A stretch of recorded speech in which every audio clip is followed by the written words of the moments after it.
여러분 안녕하세요. 안녕하세요. 와. 우! 이번 네 번째 영화는 마블 영화 샹치와 텔린지의 전설인데요.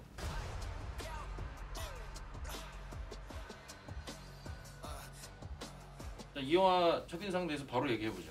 마블이니까 기대를 많이 했어요. 마블은 항상 재미있고 판타스틱하고 저한테 즐거움을 주는. 마블에서 아시아인을 주인공으로 한 영화가 없었다고 생각해서 독특하겠는데? 라는 생각을 했습니다. 샹치란 캐릭터에 대해서 두 분은 알고 계셨나요? 몰랐어요. 저도 몰랐어요. 저도 몰랐어요. 샹치 인지도 굉장히 낮은 캐릭터인데 샹치라는 영화를 보고 나서 그럼 어땠는지 한번 간단하게 털어보죠. 저는 재미없었어요. 실망을 많이 한 영화고 한국의 치명래의 디워를 보는 듯한 전체적으로 그냥 그랬어요. 재미없었어요. 전 흥미진진했어요. 그 디워랑 비슷했다는 말은 무슨 말인지 알 것 같거든요. 그 부분은 좀 아쉬웠는데 그냥 전체적인 이야기 흐름 같은 거는 되게 재밌었던 것 같아요. 갑자기 막 10링으로 에네르기파 쏘는 것도 너무 보면서 와 이거 어디까지 갈 것인가. 10 에피소드로 만들어야 되는 영화를 한 편으로 단축해서 컷 편집해서 보여준 느낌이었어요. 영화에서 샹치의 나이는 한 20대 중반 정도로 설정이 돼서 전형적인 힘순진 캐릭터죠. 졸라 센데 자기 능력을 쓰고 싶지 않아 하고 이 영화에서 중요한 역할은 이제 KT 역할, 옆에서 이빨 터는 캐릭터. 주변에서 누가 계속 끌고 가줘야 됩니다. 근데 이제 사건 사고가 발생하기 전에는 KT 캐릭터가 여기 끌고 갔다가 저기 끌고 갔다가 하면서 상황들이 벌어지죠.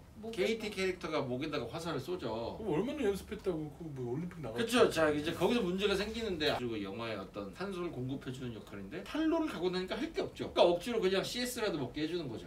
그게 그러니까 그게 너무 짜증나고 처음부터 뭔가 화를 잘 쓰고 뭐 사격을 잘한다든지 뭐 던졌는데 반역을 잘 맞춘다든지 뭐 그런 걸 해가지고 뭐 그렇게 연결시켜 주든지 해야 되는데 이거 그냥 운전 잘하는 이유도 그 버스 장면에서 버스 운전을 하기 위해서 필요한 캐릭터 설정이죠. 그리고 진짜? 그 이제 탄로 앞에 숲 갈 때 숲에서 운전하기 위해서 이 영화에서 이제 빼놓고 얘기할 수는 없는 것이 양조위가 맡은 웬우 캐릭터가 굉장히 큰 역할을 하고 있는데 그럼 뭐 스토리를 먼저 얘기해 보면 어떨까? 이 영화도 AI가 썼다. 그쵸, 그런 부분이 있죠. 이제 이 영화의 얼개는 굉장히 보편적인 내용이에요. 음침한 형태의 아버지가 결국 와이프를 구하려다가 세상 하직하는 류의 구성은 일본 애니메이션에서 굉장히 많이 나오거든요. 네. 결국 주인공은 웬우 캐릭터의 모든 캐릭터들이 휘말려가지고 하나의 결과물로 도출되어 가는 이 영화의 중추 역할을 양조위가 맡은 웬우라는 캐릭터가 잡고 있는데 그 웬우라는 캐릭터가 어떻게 움직이느냐로 인해서 이야기가 전개되는 식으로 구성이 되어 있거든요. 오직 돈과 권력, 파워만을 쫓던 남자가 우연히 여자랑 사랑에 빠져가지고 20년 정도 행복하게 살다가 이제 막장 태클을 타는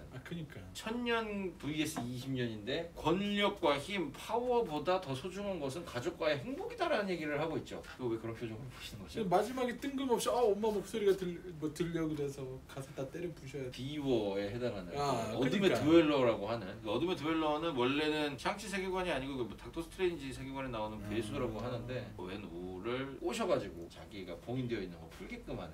너무 이 영화가 짧게 만들다 보니까 너무 갑자기 태세 전환이 너무 빨리 돼. 뭔가 버스에서도 갑자기 누가 와서 건드렸다고 갑자기 막 쿵푸를 그렇게 날리는데 그 뭔가 중간에 뭔가 그런 뉘앙스라도 줬으면 좋겠어. 갑자기 그냥 다 때려 부시고 막 그러는 게 그러니까 이게 중간 미드 템포가 없는 느낌이 좀 강해서 그 이제 헐리우드 입장에서 동양인을 메인으로 한 영화를 만들겠다. 그럼 어떠한 캐릭터를 주축으로 해서 대표성을 띠게 할 것인가에 대한 고민을 하지 않을 수 없는데 이소룡에서 벤치마킹을 해서 만든 샹치라는 캐릭터를 가지고 동양인을 대표하는 히어로 캐릭터를 만들어야겠다. 영상화는 어떻게 할 것이냐. 그래서 이 영화는 이제 80년대, 90년대 홍콩 영화 같은 데서 오마주를 굉장히 많이 하죠. 버스 장면 같은 경우에는 성룡의 뭐 폴리스 스토리 같은 아날로그 액션 같은 장면들을 합성과 실제를 적절히 섞어서 진짜 하는 것처럼. 네. 근데 중간에 좀 졸았어요. 파이팅 씬에서만 좀 재밌겠던 것 같아요. 주먹 다짐만 계속하면 내용을 전개할 수 없기 때문에 그리고 주인공은 싸우지 않기를 원하잖아요. 근데 계속 억지로 싸우는 상황을 만들어야 되고 결국 자기가 그 싸워야 한다는 운명을 받아들이고 슈퍼히어로로 거듭나는 과정을 그린 영화가 되는데 홍콩 영화, 무협 영화 그리고 전 이 영화 보면서 계속 생각이 들었던 영화도 일대종사라고 왕가위 영화 중에 양조위가 연문 역할로 나와가지고 하는 무술 영화가 있는데 너무 비슷하다는 생각이 많이 들었어요. 두 사람이 탈로라는 마을 입구에서 만나가지고 사랑에 빠지는 과정을 무협적으로 주먹 다짐을 하면서 이 사람한테 관심이 생기고 있다는 걸 보여주는데 퍽퍽 하다가 이렇게 손 자꾸 빙글 도는 장면에서 두 사람 클로즈업을 고속으로 잡아주거든요. 그 둘을 싸우기만 했는데 사랑에 빠진다는 걸 사람들이 납득하는 거죠. 양조위 캐릭터도 누가 권력을 쫓다가 자기가 변할 수 있다고 얘기를 했던 와이프의 이야기를 믿고 링을 벗죠. 네. 불로불사를 포기하고 행복을 선택한 사람이에요. 근데 그 링을 벗자마자 아이언 갱이라는 깡패들이 와가지고 와이프를 죽이는 일이 발생을 하고 15년 정도 함께 행복하게 살았던 거죠. 어차피 돈은 많았을 테니까. 그렇죠. 이 캐릭터는 굉장히 입체적이어가지고 천년 무공의 달인으로 나왔지만 사랑에 빠져서 모든 걸 걸었다가 그 여자를 잃고 그 여자를 다시 살릴 수 있다는 환상을 사로잡혀서 악한 일을 행하는 인물로 나오거든요. 용 눈깔 목걸이 물 지도에 꽂으니까 알려주잖아요. 청명절 언제 가야 되는지. 와이프가 자기를 계속 부르고 너희들한테 목걸이도 있었고 내가 볼 땐 이건 확실하다. 정황 증거가 있죠. 전 2번 봤는데 2번 봤어요? 영화 초반에 다 설정이 깔려 있어요. 엄마랑 아빠랑 만나서 싸울 때 엄마가 그 10개의 링의 주도권을 뺏는 장면이 나와요. MCU 세계관에 나오는 무기들은 이제 사용자가 누구냐. 비브라늄 방패는 캡틴 아메리카가 끼고 토르망치는 토르만 들 수 있고 나는 설정값이 있잖아요. 근데 이 링은 뭔가 사용자가 제압하면 쓸 수 있는 것처럼 나오죠. 샹치랑 웬우 두 사람의 이야기로 끝나지 않고 어드맨드 두엘러라는 갑자기 괴수물로 변하면서 MCU의 어떤 큰 시네마틱 유니버스 안에서 그 다음 단계로 나가기 위한 어떤 발판도 만들어줘야 되는 거죠. 그냥 양조위가 다 해먹는 영화인데 맞아.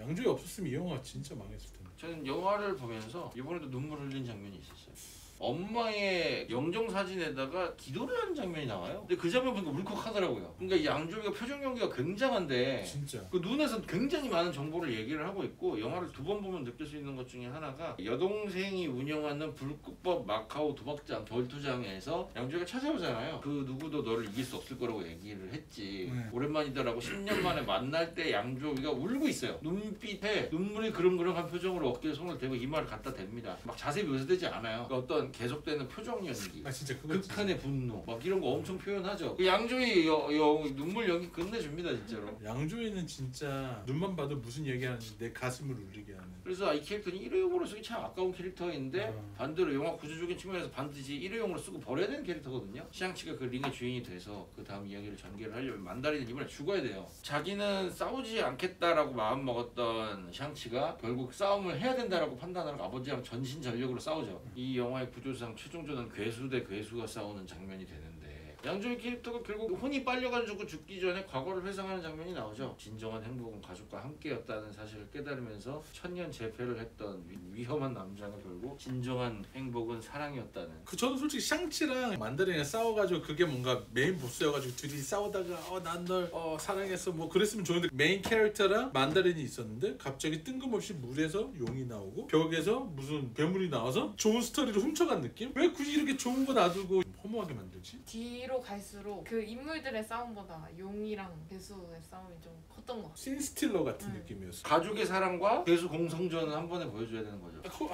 너무 코니하고 키시하고 아시안 사람들을 봤을 때 이건 너무 아시아에 대한 걸 모르고 미국인이 본 동양 영화인데 동양에 대한 존중을 깔고 있죠. 좋은 방향성으로 만들려고 노력했다는 느낌이 많이 들었죠. 한국은 왜 없을까 모르겠지만 약간 뭐 이제 한국은 박서준이 뭐 하겠죠. 맞아요. 캡틴 마블 2 찍으러 갔으니까 헐리우드에서 작정하고 동양 영화 만들면 어떻게 되는가에 대한 표본이라고 볼 수 있지 않을까라는 생각이 듭니다. 버스 씬이 일단 기본적으로 중요하고 반대로 그 지하 격투장에서 도망칠 때 유리창 앞에 공사장 같은 데를 도망다니는 장면이 나오죠. 그것도 이제 전형적인 홍콩 영화. 위급한 상황에서 탈출하는 상황 같은 걸 아날로그 프랙티컬로 보여주는. 다 어디서 본 거야. 그러니까 이게 나 그렇죠. 이제 기존에 만들어졌던 좋은 부분들을 다 가지고 와서 8, 90년대에 나왔던 홍콩 영화들을 지금 2000년대생, 2010년대생 분들은 모를 거란 말이에요.